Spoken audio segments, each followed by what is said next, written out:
On a cold November night in Maple Hollow, nurse Olivia Collins clocked out her evening shift at 10:48 p.m.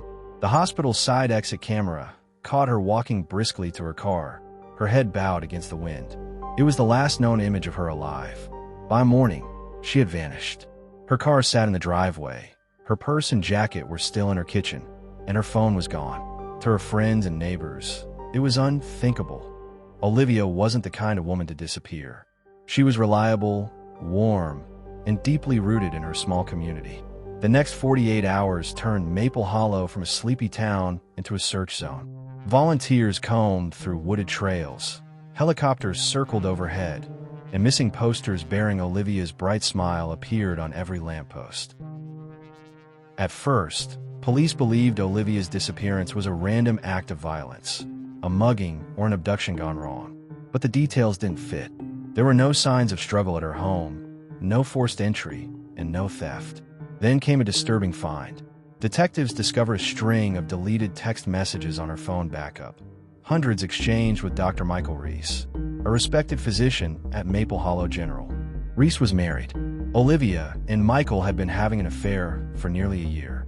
The revelation shook the hospital staff and the entire town. Michael denied any involvement, claiming the affair had ended months earlier. His wife, Lydia Reese, tearfully supported his story. But detectives weren't convinced. When they learned Olivia was 6 weeks pregnant, the tone of the investigation changed completely.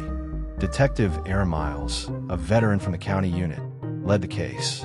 He retraced Olivia's final movements, reviewed surveillance footage, and analyzed her car. Forensic technicians found faint traces of blood on the passenger seat, later confirmed to be Olivia's.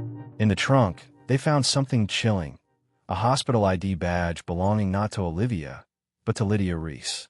When Lydia was brought in for questioning, she broke down. She admitted she had known about her husband's affair, that Olivia had called her the night she disappeared. Olivia wanted to meet to set things right. Detectives soon found surveillance footage from a nearby gas station at 11:23 p.m. It showed Olivia's silver Honda turning toward the old quarry road. Moments later, Lydia's black SUV followed. That was the last time anyone saw Olivia alive. A week later, a hiker discovered a shallow grave near the quarry. Inside lay Olivia Collins. She had died from blunt force trauma to the head, with bruises on her arms consistent with defensive wounds. Lydia's story came undone. During her confession, she said she'd gone to meet Olivia just to talk, to convince her to stay silent about the affair. But when Olivia revealed she was pregnant with Michael's child and planned to tell him that night, Lydia snapped. She said she was taking everything from me. Lydia sobbed. I didn't mean to.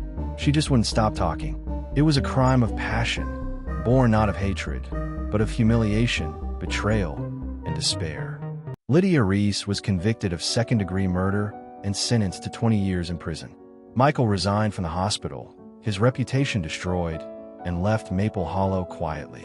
Detective Miles later called it one of the hardest cases of his career, not because of the brutality, but because of the humanity in it. Everyone thought they knew Olivia, he said, but love, jealousy, and guilt, they can twist even the smallest town into darkness. Today, a framed photograph of Olivia Collins hangs in the hall of Maple Hollow General, beneath a plaque that reads, "In memory of a kind heart." Every November, on the anniversary of her death, someone leaves white lilies at the quarry. No one knows who, but most believe it's Michael Reese.